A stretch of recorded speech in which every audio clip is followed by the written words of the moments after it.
আসসালামু আলাইকুম, ড্রয়িং বিষয়ক চ্যানেলে আপনাদের স্বাগতম। এই ভিডিওতে এঁকে দেখাবো সুন্দর একটি পেন্সিল দিয়ে গ্রামের দৃশ্য। দৃশ্যটি আঁকা মনোযোগ সহকারে দেখবেন, নিজে নিজে শিখবেন এবং অন্যদের বা ছোটদেরকে শেখাতে পারবেন। এখানে একটি আর্ট পেপার ব্যবহার করছি এবং এখানে ম্যাটাডোর ভেনাস 4B পেন্সিল ব্যবহার করছি। দৃশ্য আঁকার শুরুতে দৃশ্যটি খুব সহজ করতে আমরা কি করতে পারি, এই মাঝে একটা দাগ আঁকতে পারি। দাগটা অবশ্যই সোজা করার চেষ্টা করতে হবে, ঠিক এরকম।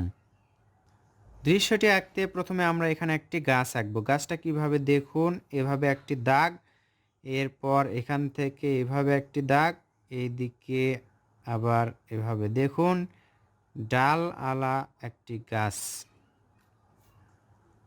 এখান থেকে আমরা কি আঁকবো, ছোট করে গাছের পাতা আঁকবো। এইটুকু আঁকলাম। এখন আমরা এখানে আঁকবো, আবার নিচের দিকে এইভাবে আঁকবো।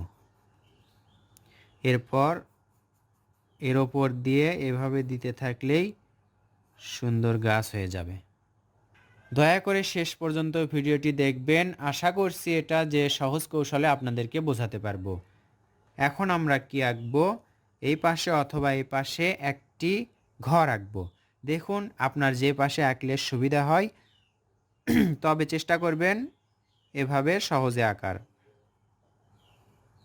এভাবে প্রথমে আমরা একটি ঘরের চালা আঁকবো। চালা আঁকলেই ঘর আঁকাটা সহজ হয়ে যাবে। এই তো 3টা দাগ নিচের দিকে লাগাই দিলেই ঘর আঁকা হয়ে গেল। এক পাশে দরজা, এক পাশে জানালা দিতে হবে। এই পাশে দরজা আঁকলাম এবং এই পাশে আরেকটা ছোট জানালা আঁকলাম, তাহলে সুন্দর লাগবে। এরপর এই পাশে একটি জানালা। বাচ্চাদেরকে রং করার পাশাপাশি একটু পেন্সিল দিয়েও আঁকতে দেওয়া উচিত। বাচ্চারা শুধু যে দেখে দেখেই রং করবে তা না, বাচ্চাদেরকে শুধুমাত্র একটা ড্রয়িং করতে দিয়ে তারপর সেটাতে বলতে হবে যে তোমরা এখন নিজেরাই রং করো। কোথায় কী রং হয় সেটা মাথায় খেলবে এবং বুদ্ধির বিকাশ ঘটবে। ঘর আঁকার পর ঘরের পাশ দিয়ে আমরা এভাবে ঝাউ গাছ আঁকবো। দুই পাশেই আঁকলাম। এখন আমরা কি করব, এখানে পাহাড় আঁকবো। পাহাড় আঁকতে কিন্তু সহজ হয় আর ছোট বাচ্চাদের অনেক সুবিধা হয়। এইভাবে আমরা 3টা পাহাড় আঁকলাম। সহজ কৌশলে দৃশ্যটি আঁকা মোটামুটি শেষের দিকে চলে আসছে। এখন এখানে একটি সূর্য আঁকবো। আমরা এখানে ব্যবহার করছি 4B পেন্সিল, এজন্য দাগগুলো মোটা মোটা লাগছে। সূর্য আঁকার পর এভাবে আমরা সূর্য রশ্মি আঁকবো, একটা ছোট একটা বড়, অথবা সবগুলো একই রকম করতে পারি। একটু ফাঁকা ফাঁকা করব, তাহলে কম দিতে হবে। এভাবে সূর্য রশ্মিগুলো আঁকবো আমরা। উপরের কাজ শেষ। এখন আমরা দেখুন এই দরজা থেকে দেখতে পাচ্ছেন এই যে দরজা আছে ঘরের, এই দরজা থেকে এভাবে একটা দাগ আঁকবো, একটু বাঁকা করে এদিকে নিয়ে আসব।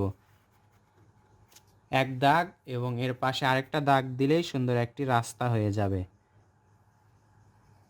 দৃশ্য আঁকুন সহজ কৌশলে। কঠিন দৃশ্য ছোট বাচ্চাদেরকে আঁকতে দেওয়া উচিত নয়। বাচ্চাদেরকে এমন ভিডিও দেখানো উচিত যেই ভিডিও থেকে তারা শিক্ষা গ্রহণ করতে পারবে বা নিজে শিখতে পারবে। এমন ভিডিও দেখতে হবে যেগুলো শিক্ষা জীবনে কাজে লাগবে বা উপকারে আসবে। এজন্যই আপনাদের বলছি, আপনার বাচ্চাদের জন্য বা আপনাদের নিজের জন্য হলেও অন্তত এই ড্রয়িং বিষয়ক শিক্ষণীয় চ্যানেলটি সাবস্ক্রাইব করে রাখুন। আপনার সময় বা ভিডিও দেখাটা বিফলে যাবে না।